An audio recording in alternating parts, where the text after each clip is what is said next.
యోహాను రాసినటువంటి 3వ పత్రిక. ప్రియ సోదరుడైన గాయస్కు పెద్దనైన నేను రాస్తున్న విషయాలు. నీవంటే నాకు నిజమైన ప్రేమ ఉంది. ప్రియ సోదర, నీవు ఆధ్యాత్మికంగా వర్ధిల్లుతూ ఉన్నట్టే ఆరోగ్యంగా ఉండి అన్ని విషయాలలో వర్ధిల్లాలని ప్రార్థన చేస్తున్నాను. నీలో ఉన్న సత్యాన్ని గురించి, నీవు సత్యములో నడుచుకుంటున్నావని కొందరు సోదరులు వచ్చి సాక్ష్యం చెప్పినప్పుడు నాకెంతో ఆనందం కలిగింది. నా పిల్లలు సత్యంలో నడుచుకుంటున్నారని వినడం కంటే నాకు మించిన ఆనందం ఏదీ లేదు. ప్రియ సోదర, సోదరుల కోసం, పరాయి వారి కోసం కూడా నీవు ఏం చేస్తున్నావో అదంతా నమ్మకంగా చేస్తూ ఉన్నావు. వారు నీ ప్రేమను గురించి క్రీస్తు సంఘానికి సాక్ష్యం చెప్పారు.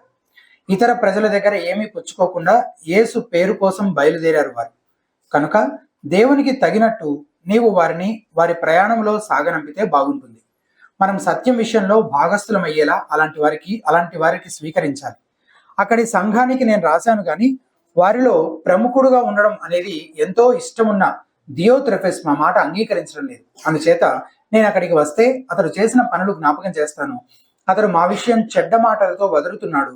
అది చాలదన్నట్టు అతడు సోదరులను స్వీకరించడం లేదు. వారిని స్వీకరించాలనుకునే వారిని కూడా అడ్డగించి సంఘంలో నుంచి వెలివేస్తున్నాడు. ప్రియ సోదరులారా, మంచిని చూచి ఆ ప్రకారం ప్రవర్తించండి, చెడుతనాన్ని కాదు. మంచి చేసేవాడు దేవునికి చెందేవాడు, చెడుతనం చేసేవాడు దేవుని చూడని వాడే. డెమెత్రియస్ గురించి అందరి వల్ల, సత్యం వల్ల కూడా మంచి సాక్ష్యం ఉంది. మేము కూడా అతని గురించి సాక్ష్యం చెబుతున్నాం. మా సాక్ష్యం సత్యమని మీకు తెలుసు. అనేక విషయాలు నీకు రాయవలసి ఉన్న స్థిర కళాలతో ఇవి రాయడం నాకు ఇష్టం లేదు. త్వరలో నిన్ను చూడాలని నాకు ఆశాభావం ఉంది. అప్పుడు మనం ముఖాముఖిగా మాట్లాడుకుంటాం. నీకు శాంతి ఉంటుంది కాక. మన స్నేహితులు నీకు అభివందనాలు చెబుతున్నారు. అక్కడి మిత్రులకు పేరు పేరున మా అభివందనాలు చెప్పు.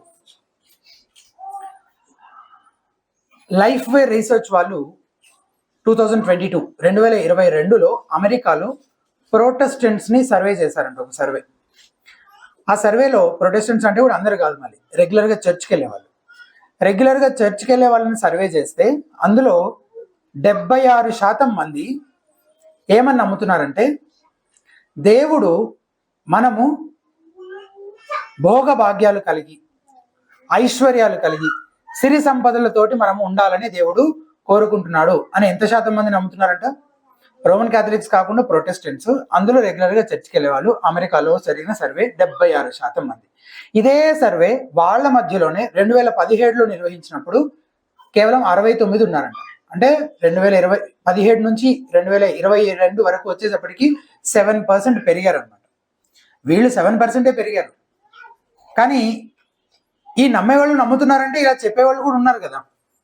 అసలు చెప్పేవాళ్ళు ఎంతమంది ఉన్నారు అని సర్వే నిర్వహిస్తే 2022లో 52% చర్చిలు ఈ దుర్బోధన బోధిస్తున్నాయి. దీన్ని తెలుగులో ఇంగ్లీష్లో ప్రాస్పెరిటీ గాస్పెల్ అన్నారు. తెలుగులో రకరకాల పేర్లు పెట్టారనమాట. దానికి ఒక పేరు లేదు కాబట్టి తలా ఒక పేరు పెట్టుకుంటూ వెళ్ళినట్టు అనిపించింది. సంపద సువార్త అని అంటారు, అభివృద్ధి సువార్త అంటారు, లేదా సౌభాగ్య సువార్త అంటారు. Prosperity gospel. ఇది ఎన్ని శాతం చర్చిలు బోధిస్తున్నాయంటే 52% చర్చిలు 2022లో. ఇదే సర్వే 2017లో చేసినప్పుడు 38%. అంటే ఈ 5 సంవత్సరాల్లో ఎంత పెరిగింది? 14% పెరిగింది అనమాట. 14% చర్చిలు ఈ కొత్త గాస్పెల్ని అడాప్ట్ చేసుకున్నాయి. ఒకవేళ మన దేశంలో ఈ సర్వే నిర్వహిస్తే ఏమో 99% వచ్చినా ఆశ్చర్యపోవాల్సింది లేదు. గల్లీకి చర్చిలు ఉన్నాయి కానీ ఈ అబద్ధ సువార్తను ప్రకటించే వాళ్ళే ఎక్కువగా ఉన్నారు కదా. ఈ అబద్ధ బతుకులు చాలాసార్లు తమ దుర్బోధన సమర్థించుకోవడానికి ఉపయోగించే ఒకనొక వచనం ఈ రోజు మన వాక్య భాగంలోని 2వ వచనం. ఒకసారి చూడండి, 2వ వచనం. ప్రియుడా, నీ ఆత్మ వర్ధిల్లుచున్న ప్రకారము నీవు అన్ని విషయములలోనూ వర్ధిల్లుచు సౌఖ్యముగా ఉండవాలని ప్రార్థించుచున్నాను. బా, ఎంత బాగున్నాయి కదా అసలు మాటలన్నీ. ఎంత చక్కగా ఉన్నాయి అసలు.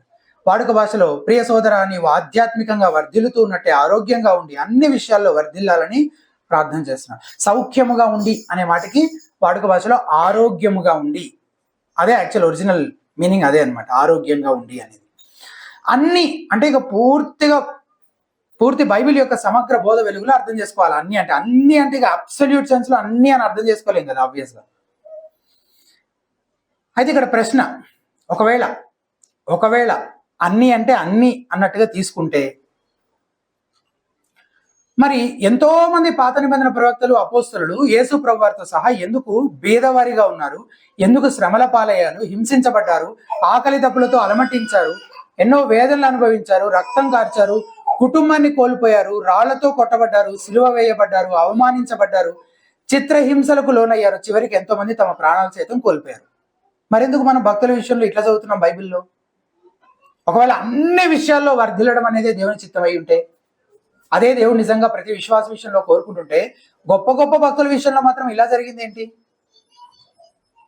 అభివృద్ధి సువార్త అనే ఈ తప్పుడు బోధను ప్రచారం చేసేవారు ఏం చేస్తున్నారంటే, ఆధ్యాత్మిక విషయాల్లో ఏమాత్రం అవగాహన లేని, ఆత్మీయ అంధకారంలో ఉన్నటువంటి, అజ్ఞానంలో ఉన్నటువంటి తమ ప్రేక్షకుల యొక్క అత్యాశను, స్వార్థాన్ని, ధనాపేక్షతో కూడిన వారి హృదయాలను అడ్వాంటేజ్ చేసుకొని ప్రజల్ని వారి వైపు ఆకర్షిస్తున్నారు. అంతే. వారిలో ఉన్న పతన స్వభావం తాలూకా విషయాలన్నింటినీ వీళ్ళు ఏం చేసుకుంటున్నారు? క్యాష్ చేసుకుంటున్నారు. అంతే. ఈజీగా నీకు ఏదైనా దొరికేస్తుంది ఫ్రీగా అంటే ఆశపడని వాళ్ళు ఉంటారా? నువ్వు ఎంతో కాలం నుంచి ఏదో బాధపడుతున్నావు, అది జస్ట్ ఒక ప్రార్థనతోటి అయిపోతుంది, ఒక నూనె డబ్బాతోటి, ఒక కర్చీఫ్ తోటి, ఒక ఆఫరింగ్ తోటి. అటువంటి వారి గురించి పౌలు అంటున్నాడు తిమోతికి రాసిన మొదటి పత్రిక 5వ అధ్యాయం, దైవ భక్తి లాభసాధకం అనుకుంటారంట. అటువంటి వాళ్ళు ఏమనుకుంటారంట? దైవభక్తి డబ్బులు సంపాదించుకోవడానికి అదొక మార్గంగా అనుకుంటారంట. వాడుక భాషలో ఏముంటుంది తెలుసా? ఇంకా క్లియర్గా ఉంటుంది. ఇలాంటి వారు దైవ భక్తి వల్ల తమకు ఆర్థిక లాభం చేకూరుతుందని తలస్తారు. చూసారా, మనమేమనుకుంటాం? ఎవరైనా దైవజనుడి గురించి ఇలాగని మాట్లాడామనుకోండి, మనము అయ్యో అసలు దైవజనుడి గురించి అలా మాట్లాడతారు. నేను మాట్లాడటం కదా, బైబిల్ మాట్లాడుతున్నాను. అలాంటి వాళ్ళు ఆ రోజుల్లో ఉన్నారని బైబిల్ పౌలు తిమోతికి చెప్తున్నాడు. ఈ రోజుల్లో ఇంకా ఎక్కువ ఉన్నారు. దైవ భక్తి వల్ల తమకు ఆర్థిక లాభం చేకూరుతుందని తలంచేవాళ్ళు. పేతురు భక్తుడు అంటాడు 2 పేతురు 2:14, లోభిత్వమందు సాధకము చేయబడిన హృదయం గలవారంట వీళ్ళు. దేని అందంట? వాడుక భాషలో అత్యాశ విషయంలో వారికి ఆరితేరిన హృదయం ఉందంట. వాళ్ళ హృదయం బాగా ఆరితేరింది ఎక్కడ? అత్యాశ విషయంలో. లోభిత్వమందు సాధకము చేయబడిన హృదయం గలవారంట వీరు. ఈ దుర్బోధకులంతా ఈ 3వ యోహాను పత్రిక, యోహాను రాసిన 3వ పత్రిక జాగ్రత్తగా సందర్భ సహితంగా చదివితే ఈ పత్రిక వాళ్ళపైన ఆశీర్వాదాన్ని కాదు, శాపాన్ని, తీర్పును ప్రకటిస్తుందని వాళ్ళకి స్పష్టంగా అర్థమవుతుంది. అసలు సందర్భం ఏంటి ఒకసారి పరిశీలిస్తే, ఎవరికి పత్రిక రాస్తున్నాడు? రెండవ వచనం మొదటి మాట ఏంటి? ప్రియుడా అని అంటున్నాడు కదా. ఎవరికి రాస్తున్నాడు? తన స్నేహితుడైన గాయు గురించి రాస్తూ అతని గురించి ఏం చేస్తున్నాడు? 2వ వచనం చివరి మాట, ప్రార్థిస్తున్నాడు కదా. ఏమని ప్రార్థన చేస్తున్నాడు? ఉదాహరణకి నేను కూడా యోహాను ఎట్లయితే ప్రార్థన చేశాడో అచ్చం అట్లానే రాజశేఖర్ గురించి ఇలాంటి ప్రార్థన చేయాలనుకున్నాను. అప్పుడు నేను ఏం చేస్తున్నాను? దేవా, రాజశేఖర్ నా ప్రియమిత్రుడు, ఆధ్యాత్మికంగా అతను చాలా వర్ధిల్లుతూ ఉన్నాడు, అదే స్థాయిలో ఆరోగ్యంగా కూడా ఉండేలాగా దీవించు ప్రభువా, అలాగే అన్ని విషయాల్లోనూ వర్ధిల్లేలాగా చేయి ప్రభువా అని నేను ప్రార్థన చేశాను అనుకోండి. దాన్ని బట్టి మీకు ఏమర్థమైంది? అరే, యశ్వంత్ తన స్నేహితుని ఎంత బాగా దీవిస్తున్నాడు, ఎంత మంచిగా ఆశీర్వదిస్తున్నాడు అని అర్థమైంది మీకు?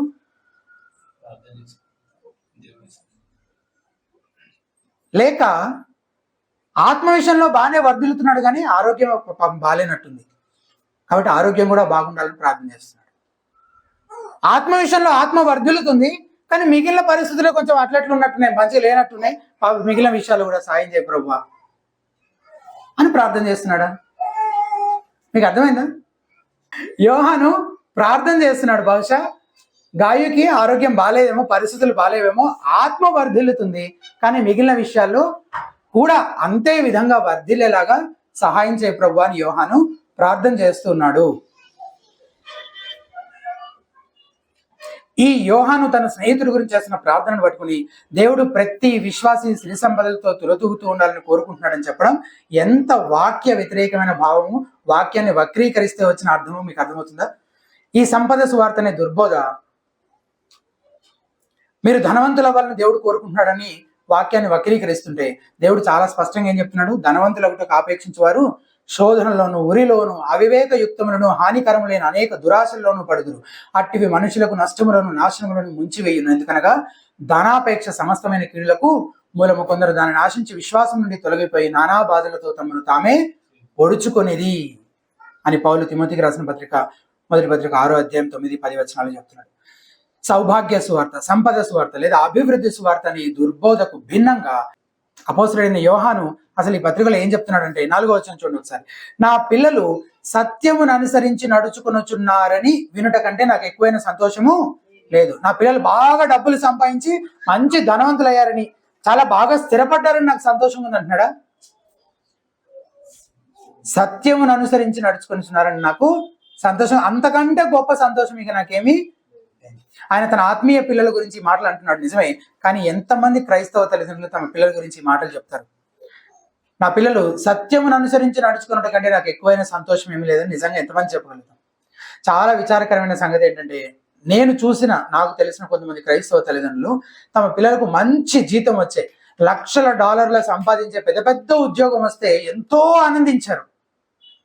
కానీ తమ పిల్లలు కొంతకాలానికి మేము పరిచర్య చేయాలనుకుంటున్నాము, లేక మిషనరీ పరిచర్య చేయాలనుకుంటున్నాం అని చెప్తే వాళ్ళ బాధకి ఇక వాళ్ళకి ఎవరికి చెప్పుకోలేని బాధ అనమాట. అది ఎందుకు చెప్పుకుంటే వీళ్ళు ఆత్మీయులేనా అనే ప్రశ్న వస్తుంది కదా.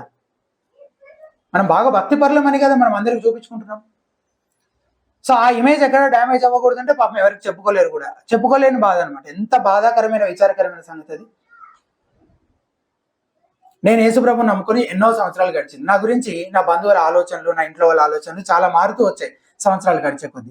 నేను క్రైస్తవుని అయ్యాను అనే దానికంటే నా కుటుంబస్తుల్ని ఎక్కువ బాధ పెట్టే విషయము ఎప్పుడు, గతంలో, ప్రస్తుతంలో, భవిష్యత్తులో కూడా, నేను ఉద్యోగం చేసి డబ్బులు సంపాదించుకోకుండా ఈ సేవకు సమర్పించుకోవడం, దాని గురించి వాళ్ళకి అత్యంత బాధాకరమైన విషయం అనమాట. అది వాళ్ళకి సరే, వాళ్ళంటే అన్యులు కాబట్టి వాళ్ళు అలాగే ఉంటారు. ఎందుకంటే నేను చేస్తున్న పని యొక్క విలువ, గొప్పతనము, దాని ప్రాముఖ్యత వాళ్ళకి తెలియదు కాబట్టి.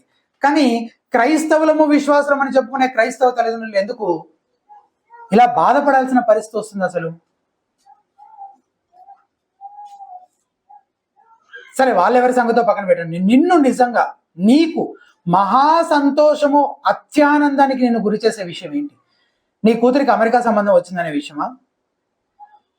లేకపోతే నీ కూతురు భారతదేశంలోని ఒక మారుమూల ప్రాంతంలో ఒక కొండల్లో నివసించే కొండ జాతి ప్రజలకు సువార్త చెప్పే మిషనరీగా వెళ్ళాలనుకోవడం? ఏది నీకు నిజంగా సంతోషాన్ని ఇచ్చే విషయం? నీ సంతోషం ఎందులో ఉంది అసలు? అని మన పిల్లల్ని మనం ఎలాంటి దాంతో పెంచుతున్నాం? వాళ్ళ గురించి మనకున్న ఆలోచన ఏంటి అసలు? వాళ్ళు ఇది చదవాలి, అది చదవాలి, అక్కడికి వెళ్ళాలి, ఇక్కడికి వెళ్ళాలి, ఏదో అయిపోవాలి అనుకుంటున్నాం మనం. కానీ వాక్యం ఏం చెప్తుందో అది అవ్వాలని మనం అనుకుంటున్నామా మన పిల్లల గురించి?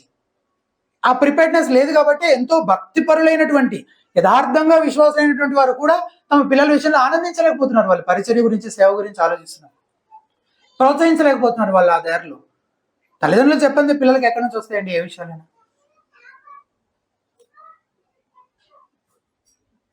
మన పిల్లల గురించి మనం చేయాల్సిన ఒక ప్రాముఖ్యమైన ప్రార్థన అంశం, మన గురించి మనం చేసుకోవాల్సిన ఒక ప్రార్థన అంశం, దేవా మా ఆత్మలను వర్ధిల్లజేయి, మా పిల్లల ఆత్మలను వర్ధిల్లజేయి. వర్ధిల్లే ఆత్మ గురించి యోహాను ఈ పత్రికలో వివరిస్తున్నాడు.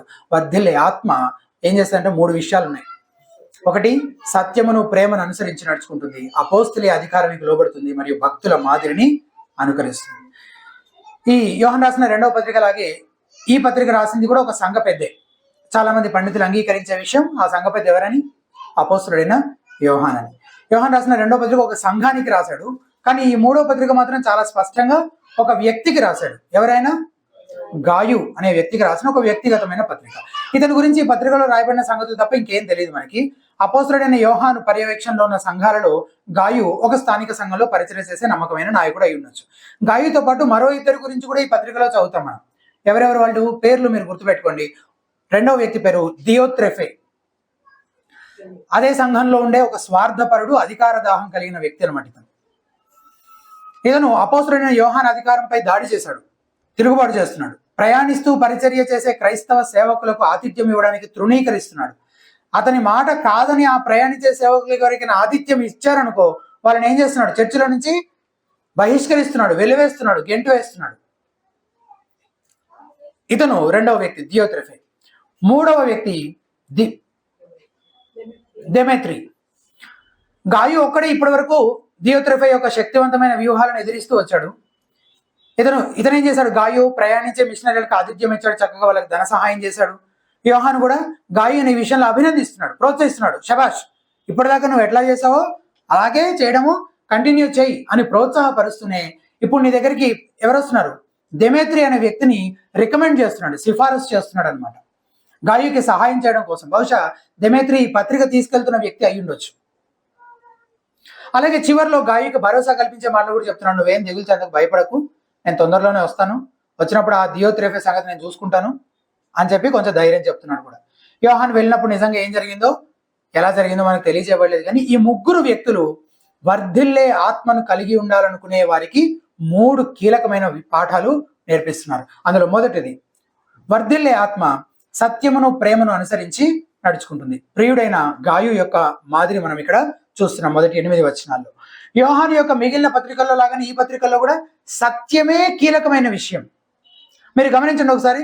మొదటి వచనం సత్యమును బట్టి, 3వ వచనం నీవు సత్యమును అనుసరించి, అలాగే నీ సత్య ప్రవర్తనను గూర్చి, 4వ వచనం నా పిల్లలు సత్యమును అనుసరించి, 8వ వచనం మనము సత్యమునకు సహాయకులం అవునట్లు, 12వ వచనం సత్యము వలనను మంచి సాక్ష్యము పొందినవాడు మా సాక్ష్యము సత్యమైనది. చూసారా, సత్యమే తన మిగిలిన పత్రికల లాగా ఈ యోహాను రాసిన 3వ పత్రికలో కూడా అత్యంత కీలకమైన విషయం. 4వ వచనం నా పిల్లలు సత్యమును అనుసరించి నడుచుకుంటున్నారని ఎందుకంటే నాకు ఎక్కువైన సంతోషము లేదు. ఈ మాటలు ఇంతకు ముందే చదివాం. అసలు వృద్ధుడైన ఈ అపోస్తలుడు ఎందుకు సత్యం గురించి ఇన్నిసార్లు ఇంతలో నొక్కి చెప్తున్నాడు? ఎందుకు? అపోస్తలులో అప్పటికే చాలా మంది చనిపోయారు. బ్రతికున్న చివరి అపోస్తలుడు ఇతనే, చాలా వృద్ధుడు కూడా. అతను ఎందుకు సత్యాన్ని ఇంత నొక్కి చెప్తున్నాడంటే ఎన్నో దుర్బోధలు అప్పటికే సంఘంలో చొరబడుతున్నట్టు అతను గమనించాడు కాబట్టి సత్యం గురించి ఇంతలో నొక్కి చెప్తున్నాడు. ఈవెన్ యేసు ప్రభు వారు కూడా సత్యం గురించి నొక్కి చెప్పినట్లు యోహాను సువార్తలో మనం చదువుతాం. నేను కొన్ని వచనాలు చదివి వినిపిస్తాను, మీరు జస్ట్ ఫాలో అవుతూ ఉండండి. యోహాను సువార్తలో యేసుక్రీస్తు ప్రభు వారి గురించి వివరిస్తూ మొదటి అధ్యాయం 14వ వచనంలో ఆ వాక్యము శరీరధారి అయి కృపా సత్య సంపూర్ణుడుగా మన మధ్యను నివసించని ఉంటుంది. కృపా సత్య సంపూర్ణుడుగా, full of grace and truth, కృపలో సత్యములో సంపూర్ణునిగా శరీరధారిగా వాక్యమయ్యున్న యేసుక్రీస్తు ప్రభు మన మధ్య నివసించాడు అని చెప్పి యేసుక్రీస్తు గురించి చెప్తాడు. 3వ అధ్యాయం 21వ వచనంలో సత్యవర్తనుడైతే తన క్రియలు దేవుని మూలముగా చేయబడి ఉన్నవని ప్రత్యక్షపరచబడినట్లు వెలుగునొద్దకు వచ్చును అని చదువుతాడు. 4వ అధ్యాయం 23వ వచనం అయితే యథార్థముగా ఆరాధించు వారు ఆత్మతోనూ సత్యముతోనూ తండ్రిని ఆరాధించు కాలము వచ్చున్నది. 8వ అధ్యాయం 32వ వచనం అప్పుడు సత్యము మిమ్మును స్వతంత్రులనుగా చేయునని యేసు ప్రభువు చెప్తారు. 14వ అధ్యాయం 6వ వచనం యేసు నేనే మార్గమును సత్యమును జీవము, నా ద్వారానే తప్ప ఎవడును తండ్రి వద్దకు రాడు. యేసు ప్రభువు పరిశుద్ధాత్మను ఉద్దేశించి సంబోధిస్తూ పరిశుద్ధాత్మకి ఒక టైటిల్ ఇస్తూ 3 సార్లు 14వ అధ్యాయం 17వ వచనం, 15వ అధ్యాయం 26వ వచనం, 16వ అధ్యాయం 13వ వచనంలో సత్యస్వరూపియగు ఆత్మ, సత్యస్వరూపి అయిన ఆత్మ అని సంబోధిస్తాడు పరిశుద్ధాత్మని. 17:17లో యేసు ప్రభువు ప్రార్థిస్తూ సత్యమందు వారిని ప్రతిష్ఠ చేయుము, నీ వాక్యమే సత్యము అని ప్రార్థిస్తాడు. 18వ అధ్యాయం 37వ వచనం పిలాతుతో మాట్లాడుతూ యేసు ప్రభువు సత్యమును గూర్చి సాక్ష్యమిచ్చుటకు నేను పుట్టి తిని, ఇందు నిమిత్తమే ఈ లోకమునకు వచ్చి తిని, సత్య సంబంధి అయిన ప్రతి వాడును నా మాట వినునా నేను. కాబట్టి యేసు ప్రభువు పరిచర్యలో, ఆయన బోధలో సత్యానికి చాలా ఎక్కువ ప్రాధాన్యత ఉండింది. అందుకే అపోస్తలుడైన యోహాను జీవితము అలాగే ఆయన పరిచర్యలో కూడా సత్యానికి అంత ప్రాధాన్యత కనబడుతుంది. నేను ఇదివరకు కూడా చెప్పాను, అసలు పరమ సత్యం అనేది ఏది లేదు. There is no absolute truth అని చెప్పేవాళ్ళు ఉన్నారు. ఇదే సత్యం అని చెప్పగలిగేది ఏది లేదు. నీకు ఇది సత్యం అనిపిస్తుంది, నాకు అది సత్యం అనిపిస్తుంది. నీ నమ్మకం నీది, నా నమ్మకం నాది, ఎవరి అభిప్రాయం వారిది. నైతిక విషయాలలో కూడా అసలు ఇది తప్పు ఇది ఒప్పు అని మనం ఖచ్చితంగా ఎప్పుడు చెప్పలేము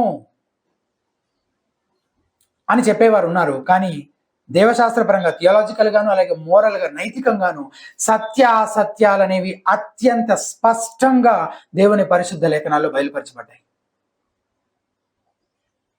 దేవుడు సత్యానికి కర్త, సాతానేమో ఆధ్యాత్మిక అబద్ధాలకు కర్త. కాబట్టి మనం సత్యాన్ని ఎరగాలి, దానికి లోబడాలి. గాయు సత్యాన్ని అనుసరించి నడిచాడు కాబట్టి అతని ఆత్మ వర్ధిల్లింది. అంత మాత్రమే కాదు, గాయును కలుసుకున్న వారు యోహాను దగ్గరకు వచ్చి అతని గురించి చెప్పిన సంగతులు ఏంటో చూడండి ఒకసారి. 3వ వచనంలో ఏం చెప్తున్నారు? తిరిగి వచ్చిన వాళ్ళు నీవు సత్యమును అనుసరించి నడుచుకుంటున్నావు గనక సహోదరులు వచ్చి నీ సత్య ప్రవర్తనను గురించి సాక్ష్యము చెప్పగా విని బహుగా సంతోషించి తిని.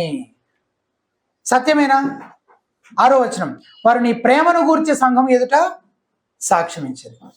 సత్యము, ప్రేమ రెండు ఉన్నాయి. ఇవి రెండు మంచి స్నేహితులు అనమాట, సత్యము, ప్రేమ. వీటి గురించి గాయు నుండి మనం నేర్చుకోదగ్గ ఒక 4 విషయాలు ఉన్నాయి. అవేంటో నేర్చుకున్నాం. ఈ 4 విషయాలు ఏంటో మొదట నేను చెప్తాను, దాన్ని ఫాలో అవ్వండి, తర్వాత ఒక్కొక్కదాన్ని వివరిస్తాను. మొదటిది, సత్యమును అనుసరించి నడవాలంటే ముందు సత్యాన్ని ఎరగాలి.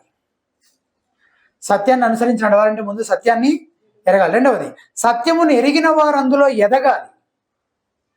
సత్యమును ఎరిగిన వారు అందులో ఎదగాలి. మూడవది, సత్యమునందలి మీ ఎదుగుదల ఎల్లప్పుడూ ప్రేమ అనే ఫలం ఫలించాలి. సత్యమునందు మీ ఎదుగుదల ఎల్లప్పుడూ ప్రేమ అనే ఫలాన్ని ఫలించాలి. నాలుగవది, ప్రేమ ఆచరణాత్మకమైన మంచి పనుల ద్వారా వ్యక్తపరచబడుతుంది.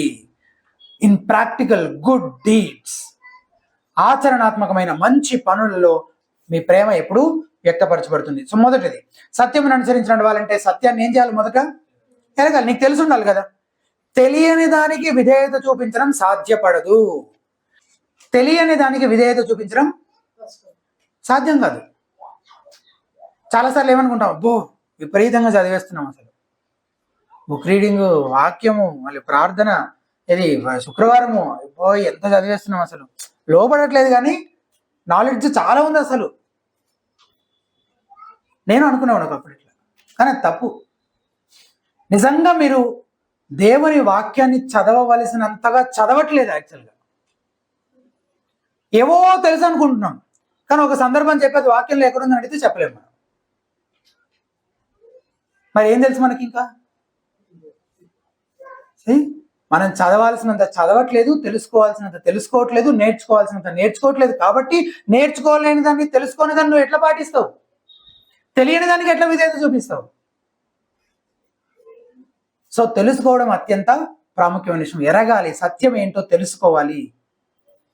గాయు ఏదో యాదృచ్ఛికంగా అనుకోకుండా వచ్చే సత్య మార్గంలో పడ్డాడు. అట్లా ఎవరైనా పడతారా?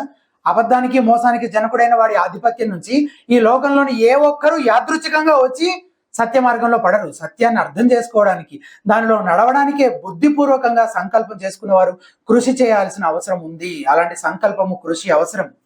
యోహాను సత్యాన్ని గురించి ఇంతలా ఎందుకు చెప్తున్నాడంటే, అది అంత ప్రాముఖ్యమైనది కాబట్టి. ఒక వ్యక్తి దేవుడి గురించి, జాగ్రత్తగా ఒక వ్యక్తి దేవుడి గురించి, మనిషి గురించి, రక్షణ గురించి, పాపం గురించి, జీవితం గురించి అతనికి ఉన్న ఆలోచనలు ఎటువంటివో, అతనికి ఉన్న అవగాహన ఎటువంటిదో అలాగే అతని జీవితం ఉంటుంది. దానికి తగిన విధంగానే ఉంటుంది. ఒకవేళ ఆ ఆలోచనలు, అవగాహనలో పొరపాట్లు ఉన్నాయనుకో, ఆ పొరపాట్లు కూడా అలాగే ఉంటాయి. నేను కొన్నిసార్లు నా భార్య రాజేశ్వరితో నేను వ్యవహరించేటప్పుడు కొన్ని సందర్భాల్లో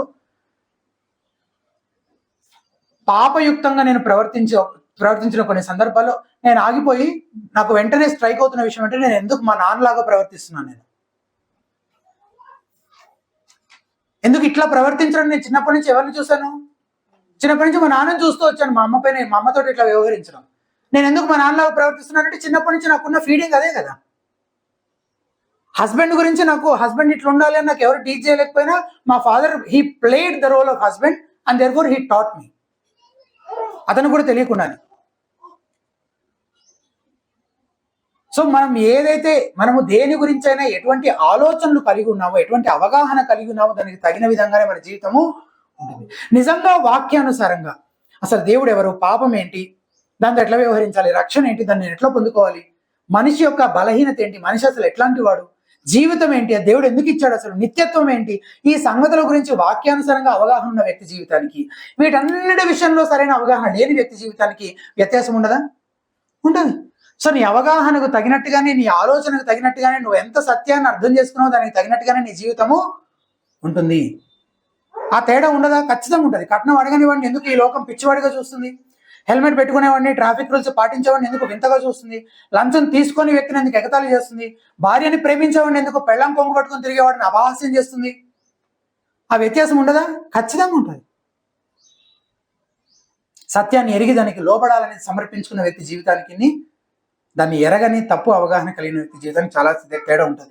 యేసయ్య సత్యం కాబట్టి, దేవుని వాక్యమే సత్యం కాబట్టి, క్రీస్తు యొక్క వ్యక్తిత్వం మరియు ఆయన కార్యాన్ని గురించిన సత్యాన్ని, దోషరహితమైన ఈ దేవుని వాక్యాన్ని గురించిన సత్యాన్ని అణగదొక్కాలని సాతాను ఏం చేస్తున్నాడు?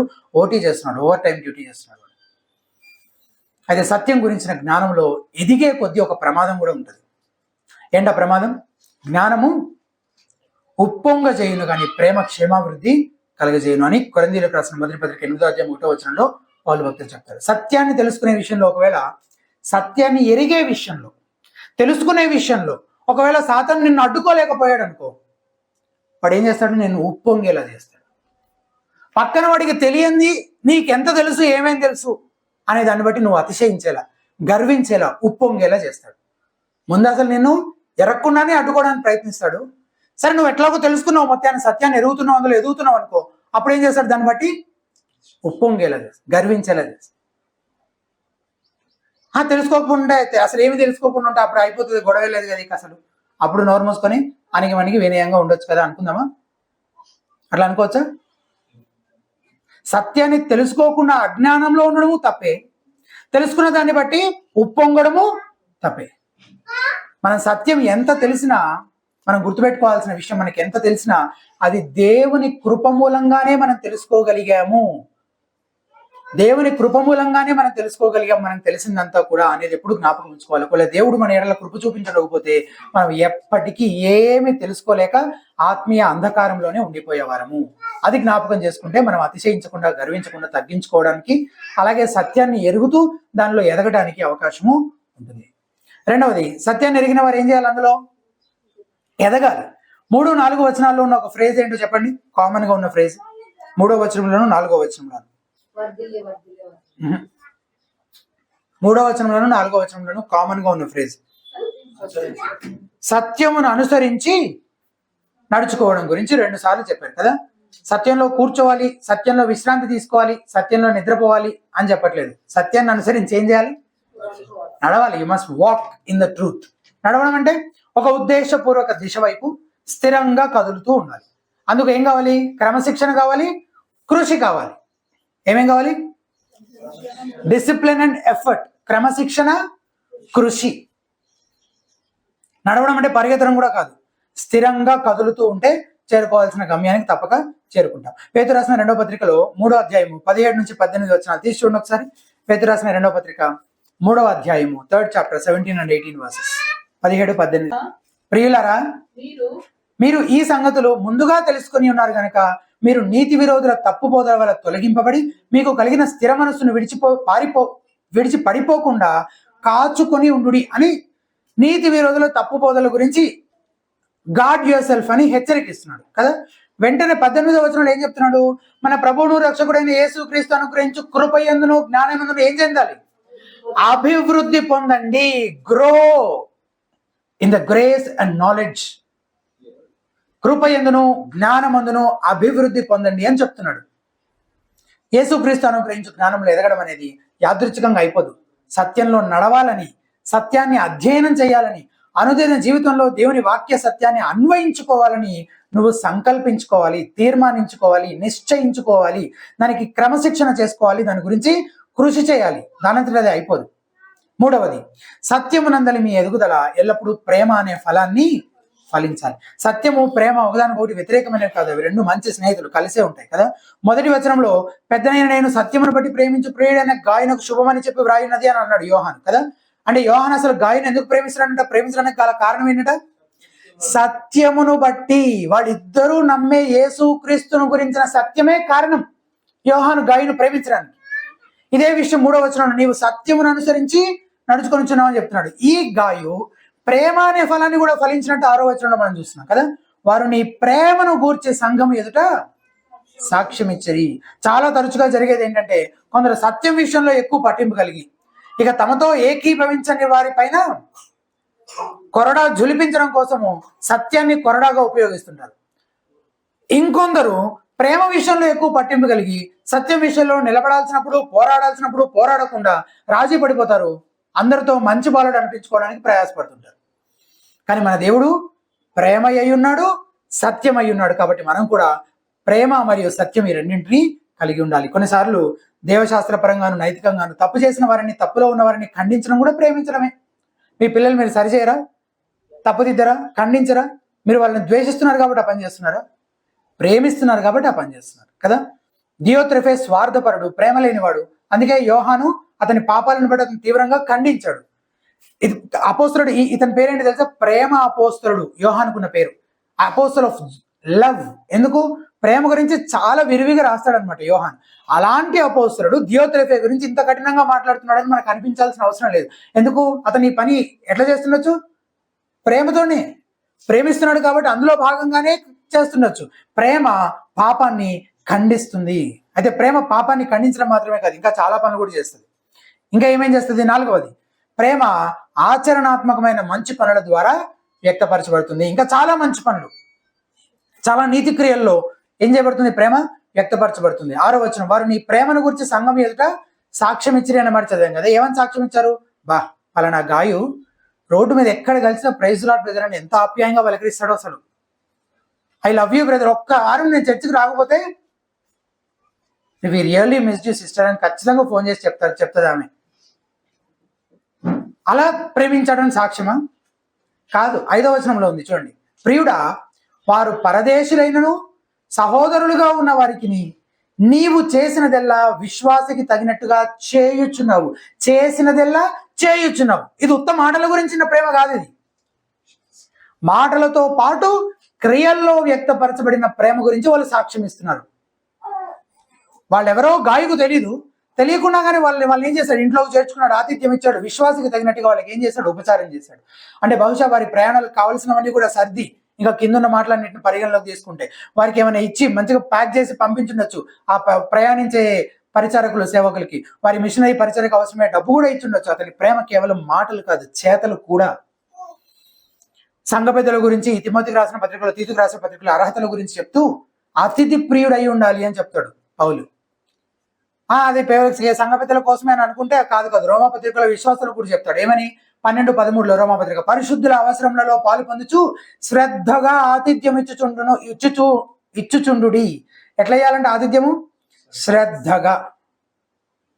తీతుకు రాసిన పత్రిక 2:14 సత్క్రియలయందు ఆసక్తి గల ప్రజలుగా ఉండాలని దేవుడు కోరుకుంటున్నాడు. ప్రేమ సత్క్రియల ద్వారా వ్యక్తపరచబడుతుంది.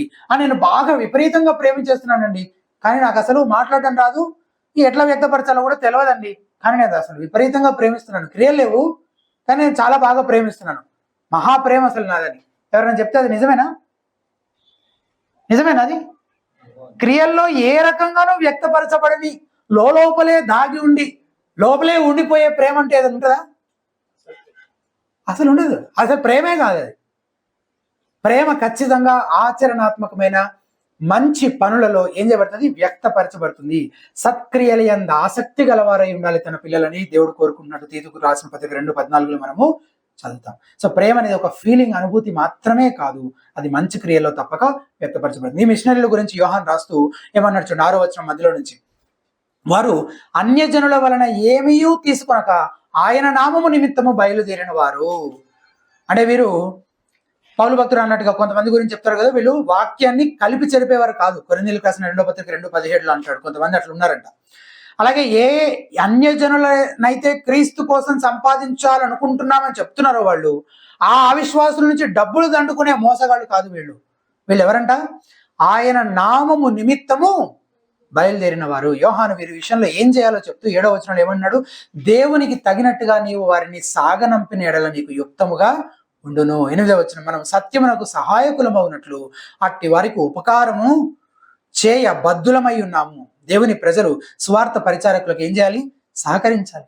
అలా చేయడం ద్వారా మనం కూడా ఏం చేస్తామంట? సత్యమునకు సహాయకులం అవుతామని చెప్పబడింది, ఇక్కడ రాయబడింది 8వ వచనం. కానీ వాడుక భాషలో ఏముంటుంది తెలుసా? మనం సత్యం విషయంలో భాగస్థులం అవుతామంట.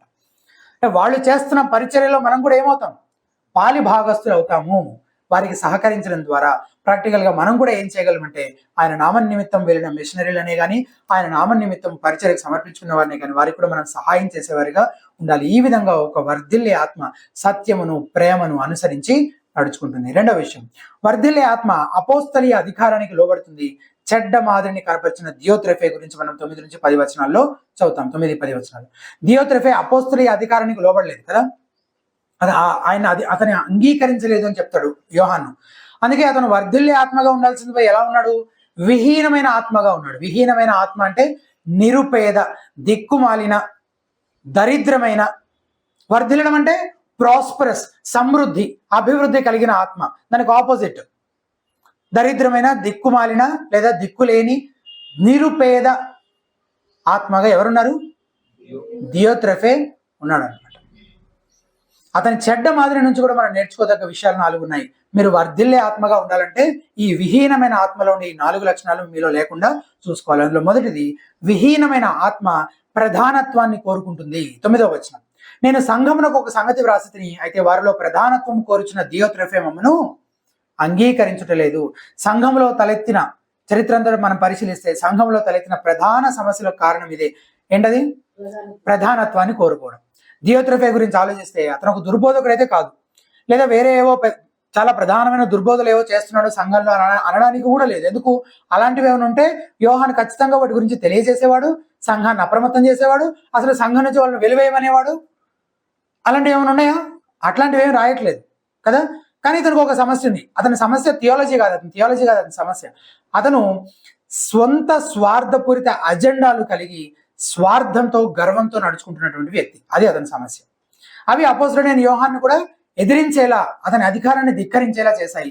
దియోత్రెఫే కూడా యోహాను ఎదిరించడానికి కొన్ని కారణాలు పోగు చేసుకుని ఉండొచ్చు కదా.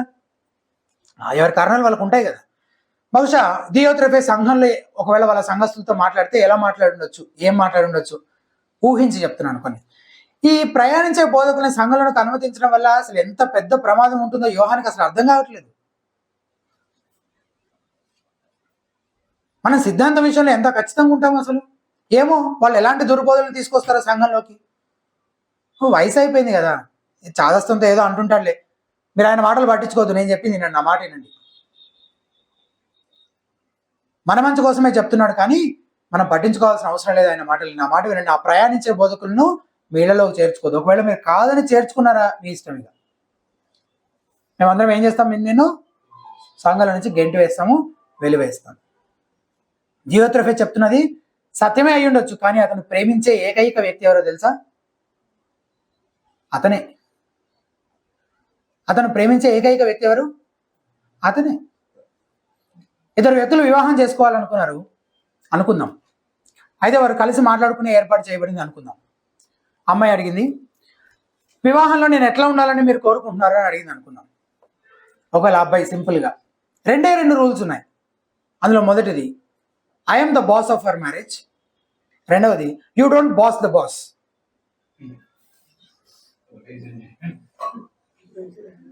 మన వివాహంలో యజమాని ఎవరు? నేనే. నువ్వు యజమాని పైన పెత్తనం చేయకుండా ఉంటే చాలు. ఆ పెళ్లి జరిగే అవకాశం ఉంటుందంటారా?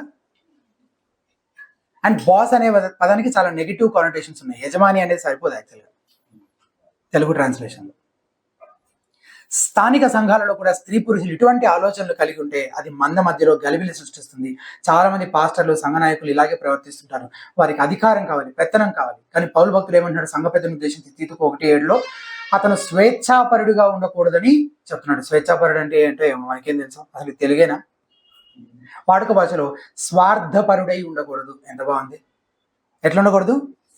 స్వార్థ, తన స్వలాభాపేక్షను, తన సొంత లాభాన్ని, తన గురించి తాను మాత్రమే ఆలోచించుకునేవాడిగా ఉండకూడదు. రెండవది, విహీనమైన ఆత్మ వదరుచు నుండు ఆత్మ. 10వ వచనం, వాడు మమ్మల్ని గురించి చెడ్డ మాటలు వదరుచు అనే మాట చూస్తున్నాం కదా. దియోత్రెఫే యోహాను గురించి, అతనికి చెందిన వారి గురించి చెడ్డ మాటలు వదులుతున్నాడంట. చర్చిలోకి ప్రయాణించే బోధకులు ప్రవేశించకూడదని నిషిద్ధం పెట్టాడు. ఎందుకంటే సంఘం పైన పూర్తి అధికారం, పెత్తనం తనకే కావాలనుకుంటున్నాడు. ప్రతి ఒక్కరూ యేసుక్రీస్తును కాదు, తననే చూడాలని అతను కోరుకుంటున్నాడు. వేరే వాళ్ళ దగ్గర నుండి ప్రజలు దేవుని సంగతులు నేర్చుకుంటే, వినేస్తే ఏమైపోతుంది? అమ్మో, వాళ్ళు వాళ్ళ వైపు తిరిగిపోతే అని భయపడి తన వదరుపోతుతనంతో అపోస్తలుడైన యోహానును సైతం ఏం చేస్తున్నాడు? విమర్శిస్తూ అతని గురించి చెడ్డ మాటలు మాట్లాడుతున్నాడు. ఇక్కడ 2 పదాల గురించి మనం ఆలోచించాలి. ఒకటి గాసిప్, ఇంకొకటి స్లాండర్. గాసిప్ గురించి ఆలోచిద్దాం. పనికి మాలిన ముచ్చట్లు. అంటే మన దగ్గర కొంత ఇన్ఫర్మేషన్ ఉంది ఒక వ్యక్తి గురించి, దాన్ని అవతల వ్యక్తితోటి పంచుకుంటాం. అది సత్యమే అయి ఉండొచ్చు, కానీ దానివల్ల అవతల వ్యక్తికి ఏ ఉపయోగమో లేదు. చెప్తున్న వ్యక్తి వింటున్న వ్యక్తికి తనపై మంచి అభిప్రాయం కలగడానికి, అలాగే ఎవరి గురించి అయితే ఆ థర్డ్ పర్సన్ గురించి చెప్తున్నాడో ఆ 3వ వ్యక్తి గురించి చెడ్డ అభిప్రాయం కలగడానికి వింటున్న వ్యక్తిని తన వైపు తిప్పుకోవడానికి ఈ పనికి మారిన ఉపయోగం లేని మాటలు ముచ్చట్లు చెప్పడాన్ని గాసిప్పింగ్ అని అంటే. స్లాండర్ అనే మాటకి తెలుగులో ఉన్న పదాలు అపవాది, కొండెములాడువాడు, చాడీలు చెప్పువాడు. అంటే ఒక వ్యక్తి యొక్క పేరుని ప్రతిష్టని దెబ్బతీసేందుకు అదే లక్ష్యంగా పాక్షిక సత్యాలను లేదా అబద్ధాలు చెప్పడం. గాసిపింగ్ అంటే దాంట్లో అబద్ధాలే ఉండాల్సిన అవసరం లేదు, నిజాలు కూడా ఉండొచ్చు. కానీ స్లాండర్ అంటే చెడ్డ మాటలు వదరుచు అని ఇక్కడ చదువుతున్నాం కదా, అదే ఉద్దేశపూర్వకంగా అవతల వ్యక్తి యొక్క పేరుని పాడు చేయాలని. అవేమో పనికిమాలిన ముచ్చట్లు, ఉపయోగం లేనివి. ఇవి ఖచ్చితంగా అవతల వ్యక్తి యొక్క టార్గెటెడ్ గా వాళ్ళ యొక్క ఫేమ్ ని, రెప్యుటేషన్ ని పాడు చేయడం కోసమే ఉద్దేశించబడిన చెడ్డ మాటలు. అవి ఎట్లా వస్తాయి? యూజువల్ గా పాక్షిక సత్యాలుగానే వస్తాయి, అబద్ధాలుగా రావు చాలా సార్లు. నిజం పూర్తిగా చెప్పడు, తద్వారా నేను అబద్ధం చెప్పట్లేదు అని జాగ్రత్త పడగలుగుతాడు. అలాగని నిజాన్ని పూర్తిగా చెప్పడు, ఆ సగం నిజంతో అవతల వ్యక్తిని తప్పుదారి పట్టిస్తాడు. ఆ మూడవ వ్యక్తి గురించిన ఏదో అబద్ధాన్ని నిజమని నమ్మేలా తప్పుదారి పట్టిస్తాడు. అందుకే సాతాను కూడా అపవాది అనే పేరుంది కదా. ఇదొక భయంకరమైన పాపం. ఈ విషయంలో మనకి దియోత్రెఫే ఒక చెడ్డ మాదిరిని చూపిస్తున్నాడు. ఆ విధంగా అటువంటి పాపంలో మనం పడిపోకుండా అప్రమత్తంగా ఉండాలి. ఒకవేళ అటువంటి పాపంలో ఎప్పుడైనా పడిపోయి ఉంటే కనుక దాన్ని బట్టి పశ్చాత్తాపంతో ఒప్పుకొని సరిచేసుకొని దాని విషయమైన తీర్మానం చేసుకోవాలి. మూడవది, విహీనమైన ఆత్మ సంబంధాలను అధికారం కోసం వాడుకుంటుంది. 10వ వచనం చూడండి. అది చాలదన్నట్టు, ఏది చాలదన్నట్టు? యోహాను గురించి వదులుతున్నాడు కదా, అది చాలదన్నట్టు సహోదరులను తానే చేర్చుకొనక వారిని చేర్చుకున్న మనస్సు గల వారిని కూడా ఆటంకపరచుచు సంఘంలో నుండి వారిని వెలివేయుచున్నాడు. సంఘం నుంచి వెలివేసి దియోత్రెఫే కొందరు సహోదరులను చేర్చుకోవట్లేదంట. సహోదరులని, ఆ మాట చాలా సహోదరులనే చేర్చుకోవట్లేదంట. ఎందుకు? తన పక్షంగా లేరు కాబట్టి. సంఘంలో నుండి వాళ్ళని ఏం చేస్తున్నాడు? వెలివేస్తున్నాడు. ఎందుకు దియోత్రెఫే ఈ దైవజనులను లేదా పరిచర్య చేసే వాళ్ళను, ప్రయాణించే సువార్థికులను సంఘంలోనికి రానివ్వడం లేదు? ఎందుకంటే అతనికి ప్రజలన్నా సంబంధాలన్నా పెద్ద పట్టింపు ఏం లేదు. అతని అధికారం సంపాదించుకోవడానికి కావలసిన వారందరినీ ఏం చేస్తాడు? పోగు చేసుకుంటాడు. వాళ్ళందరూ తనకి కావలసిన వాళ్ళు, వాళ్ళతో మంచి సంబంధాలు కలిగి ఉంటాడు, వారితో మంచి సంబంధాలు పెంచుకుంటాడు. వారితో ఉన్న సంబంధాలను వాడుకొని అతను అనుకున్నది, చేయాలనుకున్నది సాధిస్తాడు. అయితే మిగిలిన వారు ఎటుపోయినా అతనికి అనవసరం. అతని పక్షం తీసుకొని వారంతా సంఘం నుంచి ఏం చేయబడతారు? వెలివేయబడతారు. అయితే అదంతా ఒక క్రూరమైన చర్యలాగా జరుగుతుందా? అట్లా జరగదు. అది ఎట్లా జరుగుతుందంటే, సంఘాన్ని పవిత్రంగా ఉంచడం కోసం, సంఘాన్ని కాపాడుతున్నామనే పేరుతో, దాన్ని సంరక్షిస్తున్నామనే బాధ్యతను గురించి చెప్తూ, దాన్ని శుద్ధి చేస్తున్నాము అని చెప్పి ఏదో గొప్ప ఘనకార్యం చేస్తున్నట్టుగా అట్లా దాని ప్రజలను మభ్యపరిచి ఈ పనులన్నీ చేస్తుంటారు అనమాట. బ్యాక్గ్రౌండ్ లో లోకల్లో అచ్చం ఇట్లానే జరుగుతుంది. ఎదగాలంటే గొప్పవారితో సంబంధాలు పెంచుకోవాలి, వాళ్ళకి సహాయం చేయాలి. ఎందుకంటే తిరిగి వారి దగ్గర నుంచి లాభం పొందుకోవడం కోసం, పై స్థానంలో ఉండడం కోసం, ఉన్నత స్థాయికి ఎదగడం కోసం తోటి వాళ్ళని ఏం చేయాలి? తొక్కేయాలా, అణిచేయాలా, సైడ్ చేసేయాలా వాళ్ళని. కానీ ఒక విశ్వాసి ఇలా చేస్తే అతని ఆత్మ వర్ధిల్లే ఆత్మగా కాక విహీనమైన ఆత్మగా అవుతుంది. 4వదిగా, విహీనమైన ఆత్మ ప్రజలను బెదిరించేదిగా కూడా ఉంటుంది, ఆటంకపరిచేదిగా, బెదిరించేదిగా ఉంటుంది అనమాట.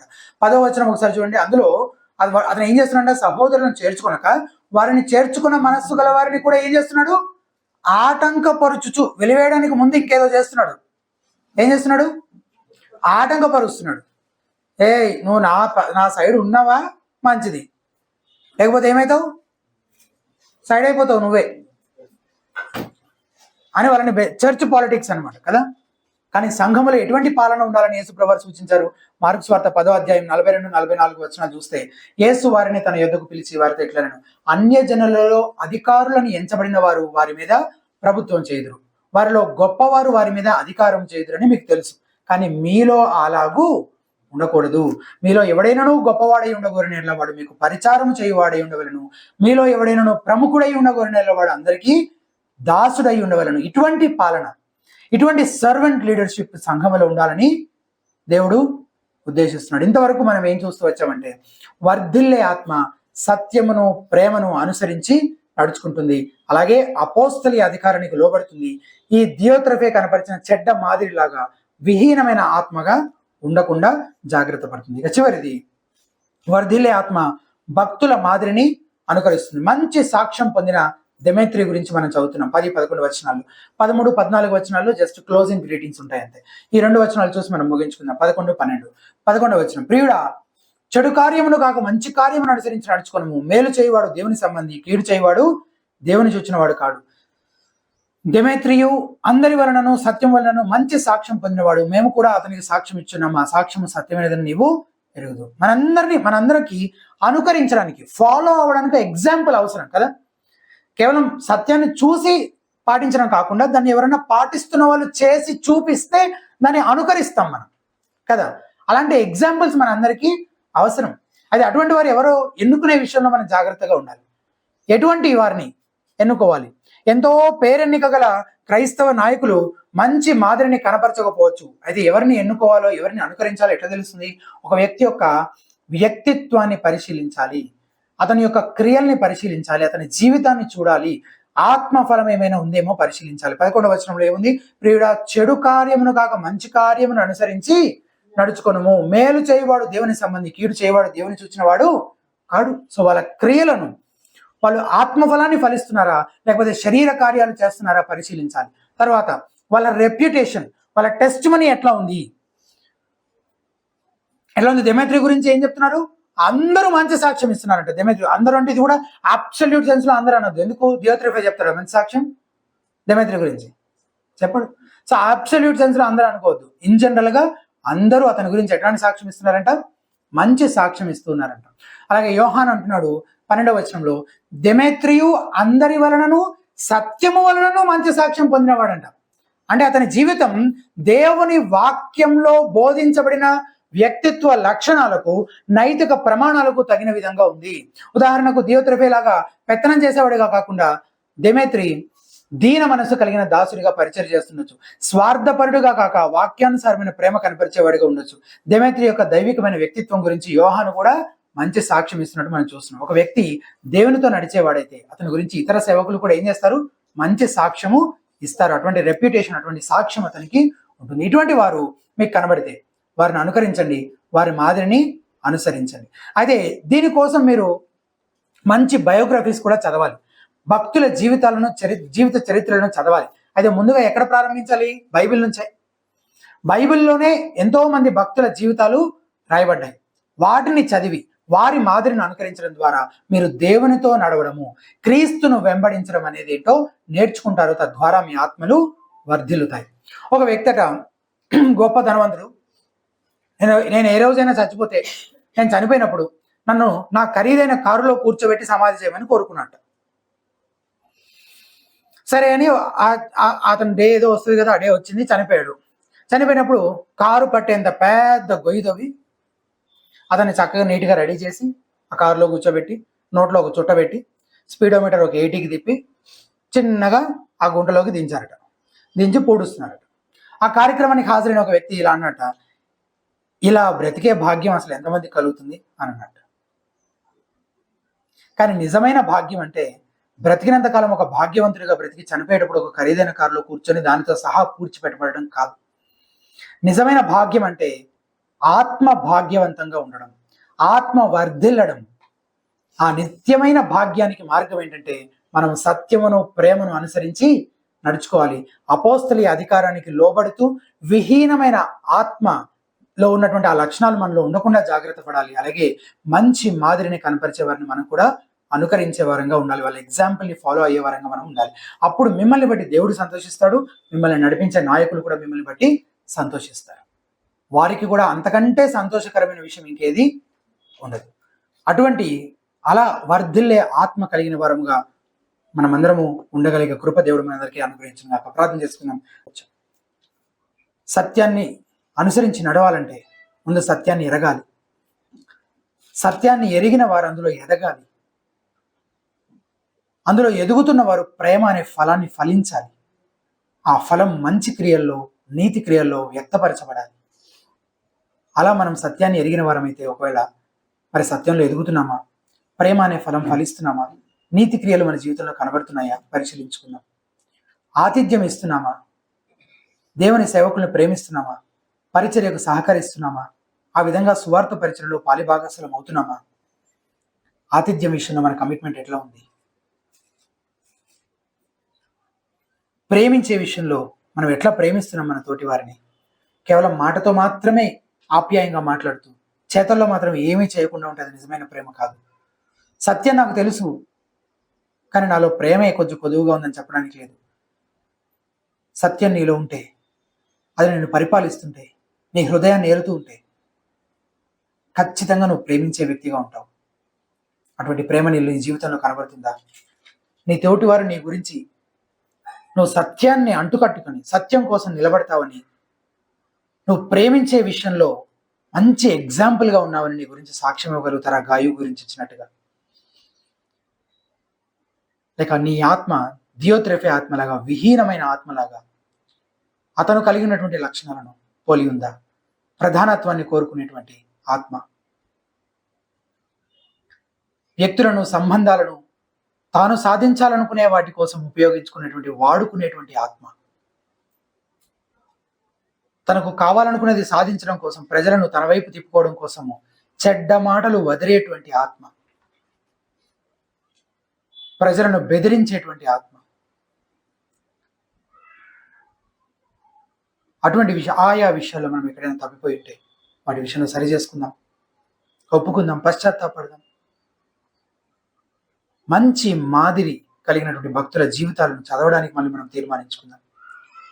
బైబిల్ చదువుదాం శ్రద్ధగా, అందులో భక్తుల జీవితాలను పరిశీలిద్దాం, వాళ్ళని చూసి నేర్చుకుందాం. దేవునితో నడవడం అంటే ఏంటి, యేసు క్రీస్తుని వెంబడించడం అంటే ఏంటి, దేవుడి గురించి, మనిషి గురించి, పాపం గురించి, రక్షణ గురించి, నీ జీవితం గురించి అసలు బైబిల్ గ్రంథం ఏం చెప్తుంది? ఆ సత్యాలను గ్రహించడానికి, దాన్ని అధ్యయనం చేయడానికి, పరిశీలించడానికి, దాన్ని పాటించడానికి, మన జీవితాల్లో అడుగడుగున దాన్ని అన్వయించుకుంటూ దానికి లోబడి జీవించడానికి, ఇంకా ఎక్కువగా సంఘ చరిత్రలో ఉన్న భక్తుల జీవితాలను చదవడానికి, మన చుట్టూ దేవుడు మన ముందు ఉంచుతున్న మంచి ఎగ్జాంపులరీ లీడర్స్ని, వాళ్ళ ఎగ్జాంపుల్స్ని అనుకరించడానికి మళ్ళీ మనం సమర్పించుకుందాం. ఆ రీతిన వర్ధిల్లే ఆత్మగా మనం అందరం ఉండలాగున దేవుడు అట్టి కృపను మనకు అనుగ్రహించలాగున ప్రార్థన చేసుకుందాం.